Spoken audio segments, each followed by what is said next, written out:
Arthur, do you want to tell us about the vaccine now before we get into the Remembrance Day stuff?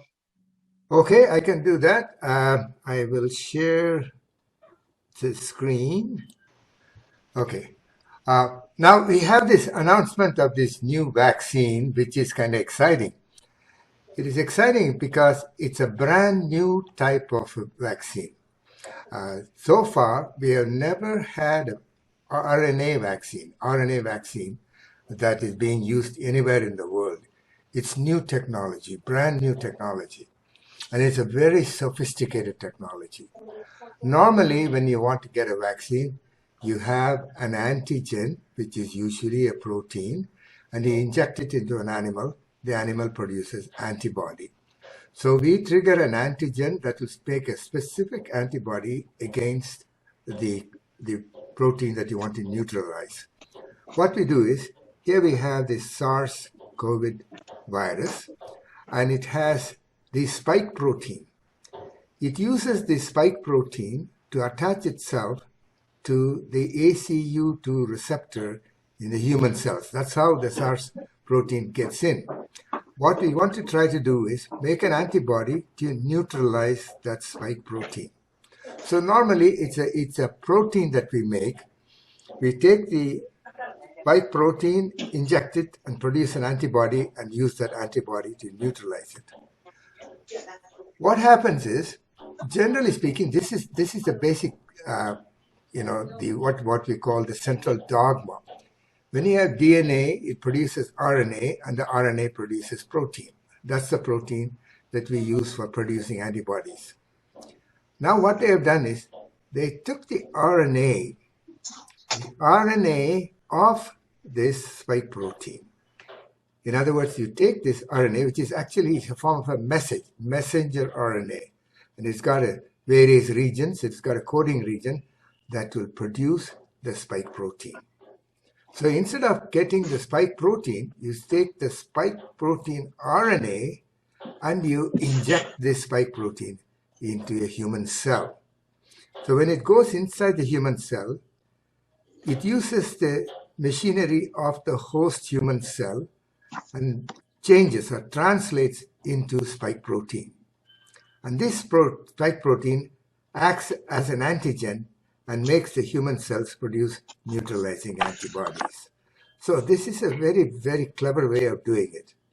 The advantage of using this RNA instead of a protein is, this one induces a lot of response, producing a large amount of this antibody. It's very, very specific. And it's also very clean. There are no any sort of carrier stuff that may interfere. So it's fairly safe. It doesn't produce any side effects. And they took it one step further. They took this RNA, and also they took an RNA polymerase, which is the one that makes more of the spike protein mRNA. They attached both of them together and covered it with a protective lipid envelope. And they used this to inject it into the human cell or human body. What it does is, as soon as it goes inside, this RNA polymerase makes more and more of this spike protein mRNA. So you have a large amount of this spike protein RNA, and that produces a tremendous amount of antibody response. So you call this self-amplifying RNA complex. So they've done this. So it's a very neat system. It produces over 90% more antibody response in humans. So it's very clean, very relatively safe, but it's brand new technology. The only thing is, RNA is very sensitive to degradation. We all have RNases, the enzyme that breaks down RNA, and even in a nail. Those of us who have worked on this RNA in the lab, we know that we have to have extreme cleanliness, otherwise the RNA will break down. So it has to be very carefully handled. Also, it's very labile, so it has to be kept at low temperature, minus 80 degrees, which means it has to be kept in liquid nitrogen.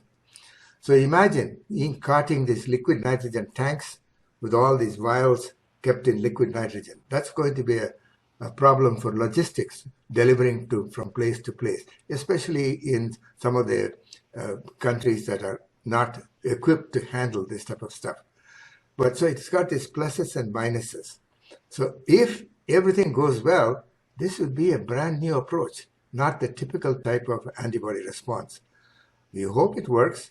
Right now, what we got is the CEO of the company saying something. We haven't had a peer-reviewed response. In other words, we need a good peer-reviewed report on how well this works. Then there'll be the FDA approval. After that, they're allowed to have some safety considerations taken into account. Probably by the spring, we'll have this vaccine available. That's what I think. That's about the story. Thank you very much.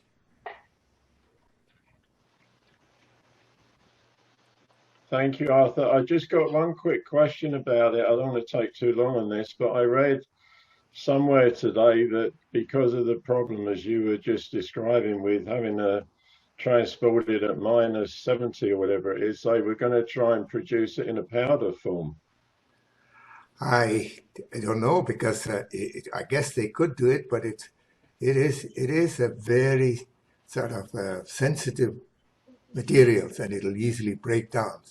But these guys have done this. This is a very sophisticated vaccine, and they've done an excellent job. Only got one thing to say. I read an article this morning, Arthur, that the CEO of Pfizer sold 62% of his stock holdings in Pfizer a day or two ago after he announced this. So I don't know what that's all about. Yeah, I know. That's the money-making concern. That's why I'm betting more on the AstraZeneca vaccine than this one.